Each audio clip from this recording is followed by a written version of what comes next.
नमस्कार दोस्तों, मेरा नाम है नीतीश और आपका स्वागत है नीतीश सिंह एक और नई वीडियो में। तो गाइस, आज से हम स्टार्ट कर रहे हैं अपने ब्रांच के वीडियोस लाइक वीजीटीआई के डिफरेंट ब्रांचेस है, उसके ऊपर हम वीडियोस बनाना स्टार्ट कर चुके हैं। इससे पहले हमने टेक्सटाइल एंड सिविल कर चुके हैं। आज के इस वीडियो में हम बात करने वाले हैं वीजीटीआई प्रोडक्शन इंजीनियरिंग के बारे में, जिसके लिए आज हमारी हेल्प कर रहे हैं अजिंक्य भैया, जो ऑलरेडी पास आउट हो चुके हैं, इसी साल पास आउट हुए हैं और करेंटली प्लेस्ड है गुजरात में। तो भैया आप थोड़ा सा अपना इंट्रो दीजिए। So hello everyone, my name is Ajinkya Vijay Kuttarmare. I just completed my BTech in production engineering and I just recently placed in Godrej. I done my internship at Godrej Material Handling Division and yes, so this is about my experience and now I am looking for forward my professional journey. तो भैया मेरा question ये था आपसे कि और भी branches है लाइक आपको टेक ब्रांचेस में मिल रहे होंगे किसी और कॉलेजेस में, तो आपने वीजीटीआई में प्रोडक्शन ही क्यों लिया? So hello everyone, production engineering इसलिए लिया बिकॉज मुझे इंटरेस्ट था मैनेजरियल साइट्स में, लाइक मैनेजमेंट में, एंड मुझे इन फ्यूचर में एमबीए भी करना है। सो इसलिए मैंने प्रोडक्शन चूज़ किया लाइक। एंड मैकेनिकल में भी इंटरेस्ट था बट मैकेनिकल मिला नहीं बिकॉज परसेंटाइल कट ऑफ रहता है। सो मैंने प्रोडक्शन चूज़ किया and that's why I choose this branch. Okay, तो भैया आपने बताया कि आपको मैकेनिकल चाहिए था बट आपको प्रोडक्शन मिला। ठीक है, नॉर्मल बात है, बहुत लोग के साथ ऐसा होता है। तो डिफरेंस क्या है मोस्टली प्रोडक्शन एंड मैकेनिकल में? सो मैकेनिकल एंड प्रोडक्शन में डिफरेंस क्या है? लाइक मैकेनिकल में कोर होता है एकदम स्पेसिफिक एंड उसमें आपको पढ़ना पड़ता है thermodynamics, machine design, theory of machines. And production में उतना डिटेल नहीं पढ़ना पड़ता है बट उसके साथ आपको मैनेजमेंट भी पढ़ना पड़ता है। Managerial subjects like supply chain management, operations and production and operations management, managerial economics, finance and costing, these are the subjects like related to management. वो भी हमको इधर प्रोडक्शन में पढ़ना होता है, इसलिए हम प्रोडक्शन को सैंडविच बोलते हैं, सैंडविच पैटर्न। उसमें मैकेनिकल भी आता है एंड मैनेजमेंट भी आता है। तो अजिंक्य, अगर मैं आपसे पूछूं कि प्रोडक्शन इंजीनियरिंग का क्या फ्यूचर है, इफ़ कोई बंदा ले रहा है लाइक अभी इनके एडमिशन स्टार्ट होने वाले और उनको वीजीटीआई में प्रोडक्शन मिल रहा है, तो क्या लगता है आपको, क्या स्कोप है आपका प्रोडक्शन इंजीनियरिंग का? See every branch has its own importance, कोई भी ब्रांच यूजलेस नहीं है, that's why they are existing and every branch has its own importance. तो प्रोडक्शन के बाद तुम कुछ भी कर सकते हो, लाइक जॉब कर सकते हो अगर करना है तो, और MBA कर सकते हो, MTech कर सकते हो। So these are the things that you can do after production engineering, like passing out this branch. Also अगर इसमें कोर जॉब्स भी अवेलेबल है एंड आप कोडिंग में भी जा सकते हो अगर आपका इंटरेस्ट है तो, स्ट्रॉन्ग इंटरेस्ट अगर आपका कोडिंग में है सो आप कोडिंग में भी जा सकते हो। प्रोडक्शन वाले कोडिंग में कहीं पे भी जाते हैं, मतलब ऐसा कोई स्पेसिफिक नहीं है कि प्रोडक्शन वाले सिर्फ प्रोडक्शन में ही जाते हैं, वो कहीं पे भी चले जाते हैं। यही वर्सेटाइलिटी है इस ब्रांच की। So this is the importance.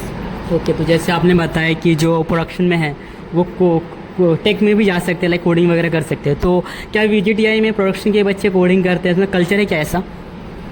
हाँ, कुछ बच्चों को रहता है इंटरेस्ट स्टार्टिंग से, फर्स्ट ईयर से कोडिंग का। मुझे इंटरेस्ट तो इतना नहीं था बट इतना नहीं था कि कोडिंग ही करना है, कोडिंग ही करना है, ऐसा कुछ नहीं था। लाइक अभी COC वीजीटीआई में वेरियस क्लब्स है लाइक COC, SRA, सो इसमें भी आप अगर करना चाहते हो तो कर सकते हो, कोडिंग रिलेटेड प्रोजेक्ट्स।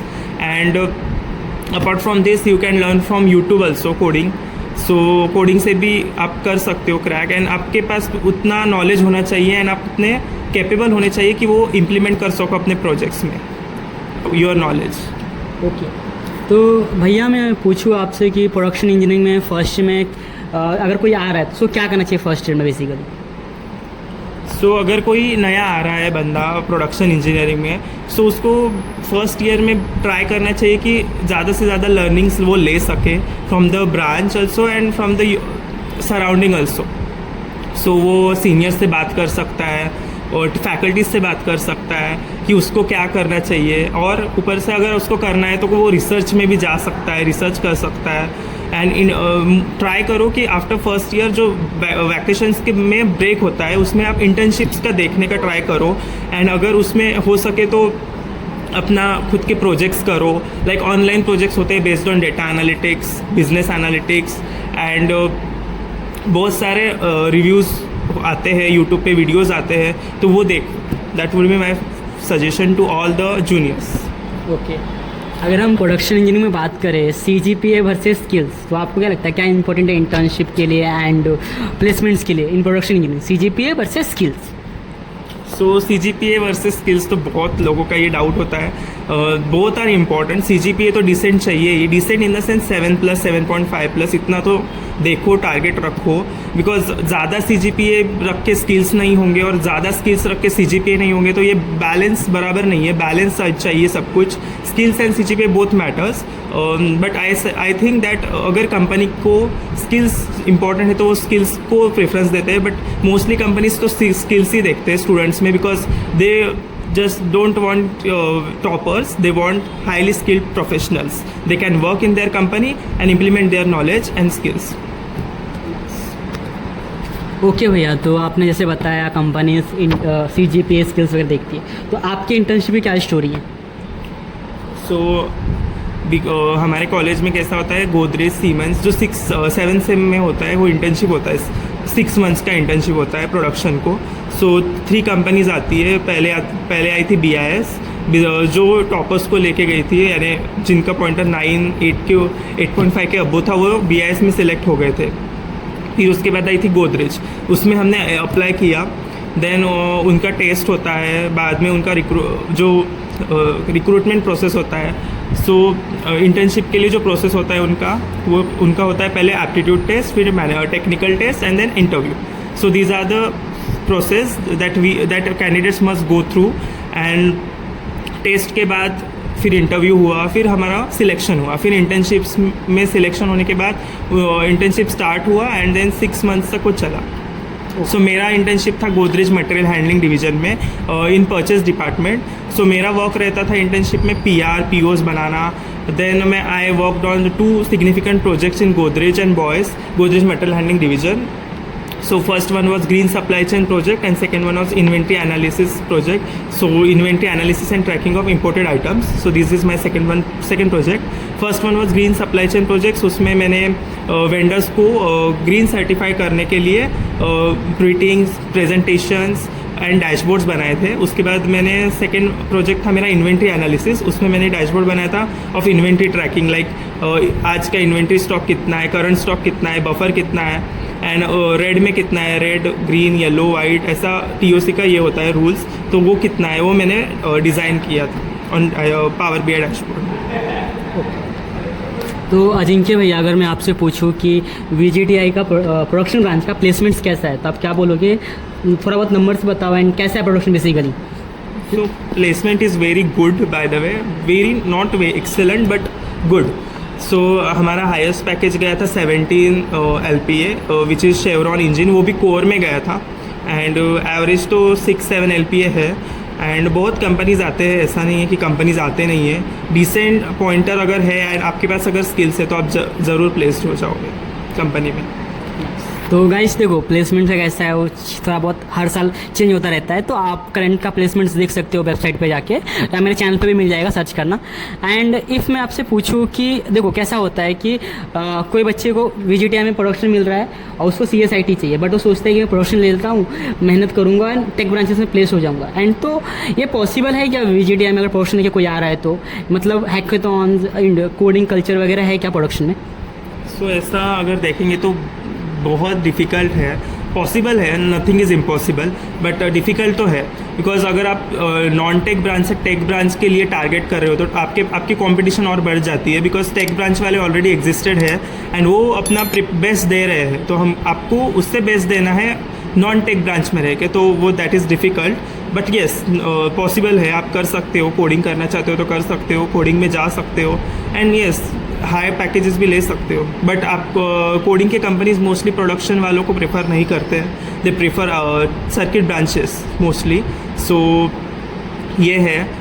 बट अगर आप ऑफ कैंपस देख रहे हो तो that is very good. Off campus बहुत सारे कंपनीज आते हैं, एक्सेंचर वगैरह, वॉक इन इंटरव्यूज़ भी होते हैं ऑफ कैंपस. सो वो टारगेट कर सकते हो फॉर अगर आपको कोडिंग में ही जाना है तो. पहले ही डिसाइड कर लेना कि कोडिंग में जाना है कि कोर में जाना है, बिकॉज ऑन द स्पॉट कुछ नहीं होता है. सब कुछ करने से अच्छा है एक स्पेसिफिक डायरेक्शन में वर्क करो. That will be very helpful for you all. तो उन्होंने बोला कि देखो यार, आप तुम फर्स्ट ईयर में आ रहे हो तो फर्स्ट ईयर से डेडिकेटेड हो, तुमको क्या करना है, बिकॉज चीज़ें बहुत इतनी आसान नहीं होती। अगर तुम हर 10 जगह चलोगे ना तो काफ़ी हार्ड जाता है, एंड कॉम्पिटिशन है, प्रैक्टिकली बात करूँ है कॉम्पिटिशन, बट आपको फर्स्ट ईयर से ही बहुत डेडिकेटेडली काम करना पड़ेगा। भैया का भी बात करें तो, एंड अभी हम बात करें हायर स्टडीज़ के बारे में, जैसे आपने बताया कि आपको भी MBA करना इन फ्यूचर एंड बाकी चीज़, तो हायर स्टडी का क्या सीन है, मतलब बच्चों को टाइम मिलता है क्या प्रिपेयर करने के लिए, या MTech करने के लिए, गेट्स के लिए, या MBA के लिए कॉलेज में? College, yes. So during college तुमको प्रिपरेशन का टाइम मिलता है, लाइक वैकेशंस मैंने अभी बोला, टू मंथ्स का वैकेशन होता है, वैकेशन का गैप होता है बिटवीन सेमिस्टर्स। सो उसमें आप प्रिपेयर कर सकते हो, इंटर्नशिप कर सकते हो, एंड ऐसा कुछ नहीं है, मास्टर्स के लिए आपको MTech देना पड़ता है, तो वो थर्ड ईयर से चालू हो जाता है, third year fourth year GATE देना। ओके, इफ़ मैं आपसे पूछूँ कि आपका फर्स्ट ईयर कैसा था, आप फर्स्ट ईयर को याद करो, स्टार्टिंग से एंडिंग तक आपने क्या क्या किया फर्स्ट ईयर? तो फर्स्ट ईयर में तो हम नए नए होते हैं पहली बात तो, और हम नए नए लोगों से मिलते हैं, फ्रेंड्स बनाते हैं, इवेंट्स करते हैं, कॉलेज क्लब्स ज्वाइन करते हैं, एंड यही करना होता है फर्स्ट ईयर में तो बेसिकली, एंड पढ़ाई भी करनी होती है साथ में, बिकॉज मेरा फर्स्ट ईयर का ही पॉइंटर सबसे कम है उसके बाद तो मेरा बड़ा ही है, बट फर्स्ट ईयर में ही ये सब चीज़ें रहती है, नए नए रहता है सब कुछ। सो यही सब होता है, इवेंट्स ज्वाइन करो, एंजॉय करो, एंड फर्स्ट ईयर में ही सब कुछ करने का मत देखो बाय द वे, और ईयर्स है आपके लिए सामने पड़े हुए, एंड फर्स्ट ईयर में एंजॉय करो, यस, इवेंट्स करो, क्लब्स ज्वाइन करो, एंड साथ में लेक्चर्स, असाइनमेंट्स, अटेंडेंस सब मेंटेन करो, एंड एकेडमिक्स मेंटेन करो, यस।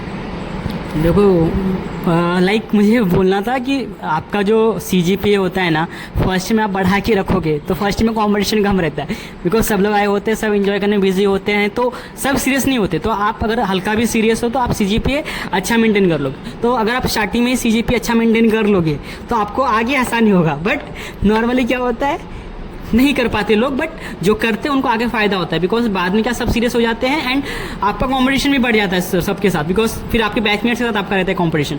फर्स्ट में ऑलमोस्ट आधे ब्रांचेस का रहता है, लाइक कि पूरे कॉलेज से रहता है बेसिकली, क्योंकि सिलेबस ऑलमोस्ट सेम रहता है सबका। तो मैं यही बोलना चाहूँ, फर्स्ट ईयर में ध्यान दो CGPA पे। एंड अभी हम बात करें hostel life, college life, like आपका कैसा था? सो मुझे हॉस्टल तो मिला नहीं था, बट मैं PG रेंट में रहता था, PG में। सो मेरा यही था रहने का, एंड उसके बाद मेस मैंने कॉलेज की ज्वाइन की थी, हॉस्टल मेस।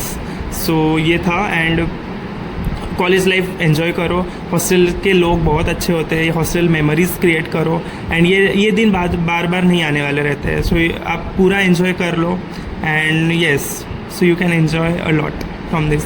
तो गाइस, इन्होंने अपना पूरा जर्नी बताया, VGTI प्रोडक्शन के बारे में बताया, एंड आप क्या टिप्स देना चाहोगे जो आप ये वीडियो देख रहे हैं, जो ऑल आपके जूनियर्स होंगे, आप तो सुपर सीनियर हो चुके हो, तो आप क्या टिप्स देना चाहोगे उनको, एक लास्ट टिप्स? सो मेरा एक ही मैसेज है कि आप don't waste your time, utilise your time very properly, because देखो, तुम अगर समय का रिस्पेक्ट करोगे, समय भी तुम्हारा रिस्पेक्ट करेगा, ऐसा ही एक मुहावरा है। So respect time and utilise your time very well. So based on like academics भी मेंटेन करो, एंड उसके साथ तुमको अदर चीज़ें भी करनी है, बिकॉज सिर्फ अकेडमिक्स के ऊपर ध्यान दोगे तो कुछ नहीं होगा, सिर्फ पढ़ाई ही करोगे तो कुछ नहीं होने वाला है, बाकी सब भी देखना पड़ता है। लीडरशिप स्किल्स डेवलप करो, क्लब्स ज्वाइन करो, इवेंट्स अटेंड करो, पार्टिसिपेट करो, हैकेथॉन्स, कॉम्पिटिशन्स में पार्टिसिपेट करो, and develop your knowledge from this. Also skills development में फोकस करो, यही मेरा मैसेज है जो सभी जूनियर्स के लिए, एंड जो नए कॉलेज में आ रहे हैं वो लोगों के लिए। तो थैंक यू अजिंक्य भैया, आपने अपना टाइम दिया, इंटरव्यू दिया। बाय द वे गाइस, ये आज अपने गांव जा रहे हैं, इन्होंने अपना टाइम निकाल के इंटरव्यू दिया, अदरवाइज हमको ऑनलाइन करना पड़ता है, और आपको पता है कि ऑनलाइन में थोड़ा सा प्रॉब्लम्स आता है, लाइक आपको थोड़ा सा हार्ड पड़ता है समझने के लिए चीज़ें। तो थैंक यू, आपने अपना टाइम निकाला और इंटरव्यू दिया। एंड गाइस, आप अजिंक्य भैया के लिए अच्छा सा कमेंट कर सकते हो, कुछ डाउट है तो कमेंट कर दो, भैया या मैं रिप्लाई कर देंगे आपको। Thank you for watching this video, and if you have any kind of queries you can message me on LinkedIn. मैं रिप्लाई करता हूँ लिंक्डइन पे, तो आप मुझे मैसेज करके रख सकते हो, कुछ भी क्वेरी है I will respond it, and definitely अगर आपको कुछ भी हेल्प चाहिए तो I will be there for you. And मैंने बहुत जूनियर्स को हेल्प भी किया है, अगर आपको भी कुछ क्वेरी है, कोई डाउट है, आप मुझे पूछ सकते हो, लिंक्डइन में मैसेज कर सकते हो। श्योर। तो और आपको क्या चाहिए भाई, आपको फ्री में प्रोडक्शन के लिए काउंसलिंग मिल रहा है भैया के थ्रू। तो थैंक यू गाइस, वीडियो को लाइक करना, चैनल को सब्सक्राइब कर देना, एंड यहाँ पे क्लिक करके प्लेलिस्ट मिल जाएगा, वहाँ पे और भी ब्रांचेस के ऊपर वीडियोस है, जाके आप देख सकते हो। Thank you guys. Thank you so much everyone.